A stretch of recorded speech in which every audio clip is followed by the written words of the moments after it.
Hi friends, అవాజు ఈరోజు మనం ఈ వీడియోలో 9th సెప్టెంబర్ 2024 నాడు మన ఇండియన్ స్టాక్ మార్కెట్కి సంబంధించి నిఫ్టీ 50లో లిస్ట్ అయిన కొన్ని స్టాక్స్ యొక్క లో హై గురించి ఈ వీడియోలో మాట్లాడుకునే ప్రయత్నం చేద్దాం. ఫస్ట్ అదానీ ఎంటర్ప్రైజెస్ హై వచ్చేసి 3000 గాను, లో వచ్చేసి 2950 గాను నమోదు కావడానికి ఛాన్స్ కనిపిస్తుంది.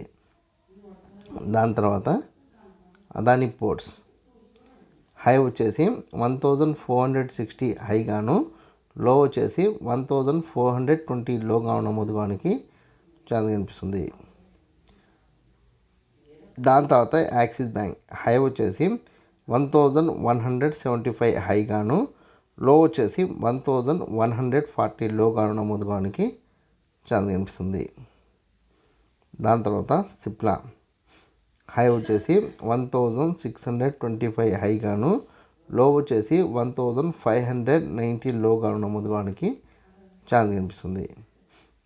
దాని తర్వాత హెచ్డిఎఫ్సి బ్యాంక్ హై వచ్చేసి 1650 హై గాను, లో వచ్చేసి 1620 లోగా నమోదు కావడానికి ఛాన్స్ కనిపిస్తుంది.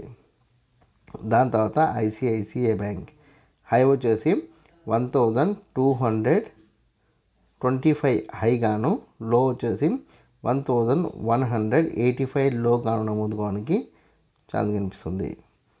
దాని తర్వాత ఇండస్ఇండ్ బ్యాంక్ హై వచ్చేసి 1425 హై గాను, లో వచ్చేసి 1385 లో గాను నమోదు కావడానికి ఛాన్స్ కనిపిస్తుంది.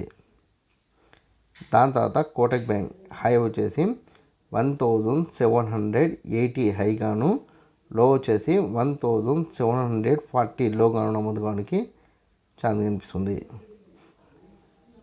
దాని తర్వాత రిలయన్స్ హై వచ్చేసి 2960 హై గాను, లో వచ్చేసి 2900 గాను నమోదు కావడానికి ఛాన్స్ కనిపిస్తుంది. దాని తర్వాత సన్ ఫార్మా హై వచ్చేసి 1840 హై గాను, లో వచ్చేసి 1810 గాను నమోదు కావడానికి ఛాన్స్ కనిపిస్తుంది. దాని తర్వాత టెక్ మహీంద్రా హై వచ్చేసి 1640 హై గాను, లో వచ్చేసి 1600 గాను నమోదు కావడానికి ఛాన్స్ కనిపిస్తుంది. నేను రేఖామాత్రంగా కొన్ని కంపెనీలకు సంబంధించిన డేటాను అందించే ప్రయత్నం చేసిన. మీకు ఇంకా ఏదైనా కంపెనీ పట్ల ఆసక్తి ఉంటే కామెంట్ సెక్షన్లో కామెంట్ చేస్తే దానికి సంబంధించిన పూర్తి వివరాలు అందించే ప్రయత్నం చేస్తాను. ఈ వీడియో కనుక మీకు నచ్చినట్లయితే లైక్ చేయండి, కామెంట్ చేయండి, షేర్ చేయండి. ఛానల్ని మటుకు ఖచ్చితంగా సబ్స్క్రైబ్ చేసుకోండి. జై హింద్, వందే మాతరం.